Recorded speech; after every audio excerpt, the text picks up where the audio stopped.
Happy Friday, my friend. This is Pat Sloan on my daily, and I have got our topic of the day, a little bit more about how to get your notices again from YouTube, a little bit more about Barbie, some update on the scrap quilt because, you know, it's Friday, got to talk scrap quilts on Friday, and a few other things. So, what is our topic for today?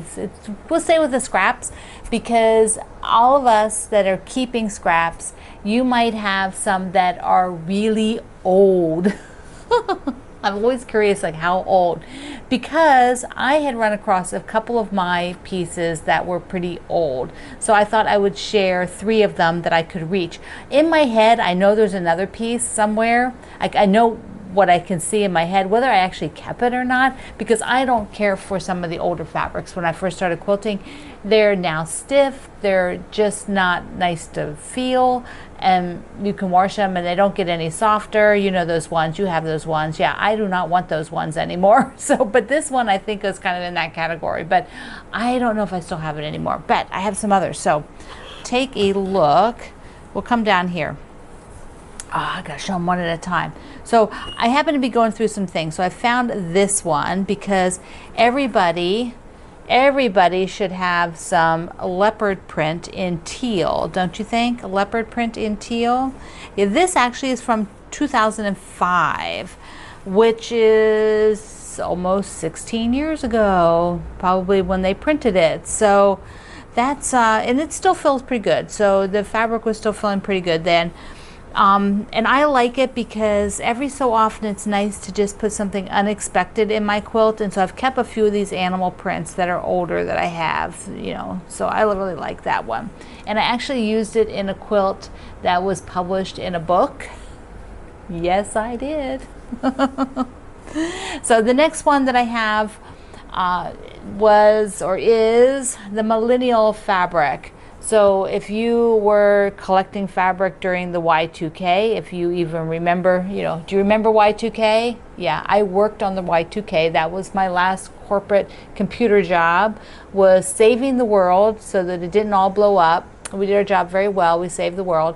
So I have a few Millennial fabrics. So these are probably 1999.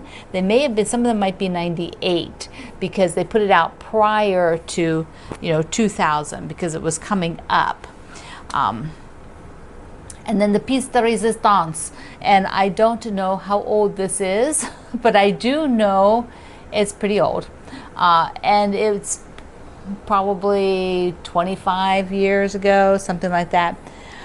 So this piece of fabric has got, who knows why I bought this, there's no date on it, but it has, yes, lime green houses. Can you tell those are houses? And then a fuchsia sky with teal and moons and stars, right? And like, it's like a hot mess, isn't it? Like, I don't even know. It's very geometric. It's got these like paintbrushy kind of strokes. So this, I can remember very distinctly purchasing the original piece. This is not the original piece, but the original piece, because the quilt shop had done it up into like a 4-block attic window. And I thought, oh, that's so cute. And I got it home, and eventually I used it on the back of a quilt, and I was very happy to have used it up.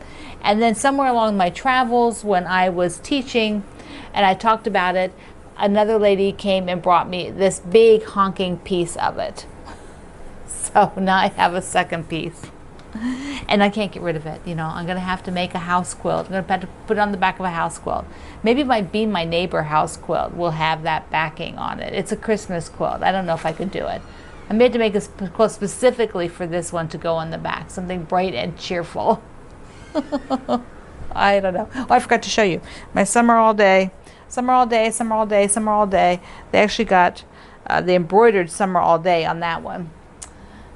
And we had a beautiful day yesterday on Thursday. It was just gorgeous. For August, it was gorgeous. So I will take it any day I can. All right, so over my blog today, which is linked below, I did an article because I wanted to expand a little bit on the Barbie stuff. It was just so much fun to look through, and on the Facebook groups, at my announcement post, I had, you know, if you had something Barbie related, you could put it under the announcement post. You can see people's older Barbies, the clothes, the great stories they had. But I found out, which I didn't realize, I don't know why I didn't realize it because it was right there on the page, but the Barbie fabric actually has a panel of the Barbie, one in with the dark swimsuit and the other with the light swimsuit. I think one's on black background, one's on white. The black hair she's on white background. But then there's a free little pattern from Riley Blake, who designed this, to just, with borders around the panel. So that pattern and the link to it, see the panel, is all on my website because it's so cute.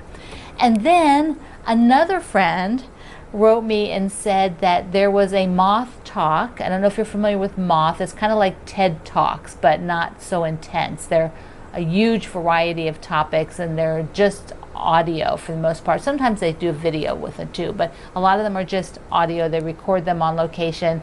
But there was a moth talk about a lady who was a Barbie designer. That is crazy. She had the best talk, a little story about her journey and how she got to be a designer for Barbie doll clothing, and the actual Barbie dolls themselves. Just amazing. So cool. So I've linked you to that. So you can listen if you're, it's not that long, 10 minutes, something like that. It is a great listen. It is so cool. I love those things. When you put something out in the world, a topic, a thought, oftentimes things come up like learning about the Barbie designer that you would never have thought of. Like when that lady first wanted to take her job as a Barbie designer, there were only 3 of them that designed all the Barbie clothing, the Barbies, and who knows what else they designed. Now I want to go have a coffee with her and know more. It's so cool. Also on there, I did a little bit more research on what happened is YouTube had an option where you could just get a regular email from them when something new was released, and they decided to do away with that. They did not tell me. I found out about it because I read trade journals, because I'm a business and I try to keep up on things, and so I found it via a trade journal. But there is a way that you can get notifications sent to your phone. You can get them through your email system. It's a little, so I know with Chrome you can. I don't know if you're working with another browser if you can, but I'm going to link you to the thing where you can set up your options. You can say what you want to get notified for. So there you go. That's the best I can do. Plus, if you're getting my emails for my blog posts, whenever there's a new blog post, I will embed the video, and there'll be a video. But there's a video daily, except for Sunday. So that hasn't changed. One person wrote me and said, well, we just thought you weren't doing them. It's like, why would you think that? Of course I'm doing them. I'm going to tell you if I'm not going to do them. So they're still doing them. It's just not on Sunday. But otherwise, 6 days a week, there's a video. And I don't control YouTube. I don't own YouTube. I don't pay for anything to be here, and you don't pay for anything to be here. So that just means we have to sort of live with the way things are. But it's a great platform, and it'll all work out, so you'll be able to find a different way to get an announcement. Just work on that. Okay, somebody asked about this frame that I was using for the cross stitch. It is called, I link it below, it is called a Q-snap. So here is what the back looks like. One of our other friends suggested I use my Wonder Clips to keep this stuff out of the way till I decide if I'm going to cut it or not. But this Q-snap, there's a plastic in here, plastic PVC pipe thing. There it is. See, the pipe is just a pipe, and then there's these sleeves that go on all 4 sides, and they're very, very firm. I cannot do them. I can't do anything that puts any pressure really on these, and any little bit of just pulling this fabric out of the bin, I was like, owie, owie, owie. So I have to be careful how much of that I actually do. It's not a good thing. Okay. Just a note to myself. That's call Greg. I have some panels, and I wanted to show you this one because you might want to pick it up. The whole line is called, wait, I gotta find the name of it. It's called Snow Sweet, and Jay Wecker is the designer, and she does such cool things. But it's so sweet. It has a lot of wintry snowman and baking. So cute. Let me see if I can stand up. I've got the wire for the mic on. Let me see if I can stand up. Move back. There we go. The Adventures of Making Friends. There we go. So you can see the big snowman, they're building, the snowman's building snowmans. Yeah, so cute. And then there's a whole bunch of little story down at the bottom part of it that is really darling. It's like a little Larry and Jerry are making a snowman today. Jerry rolls a big snowball from Mr. Snowman's head. You know, it's so darling.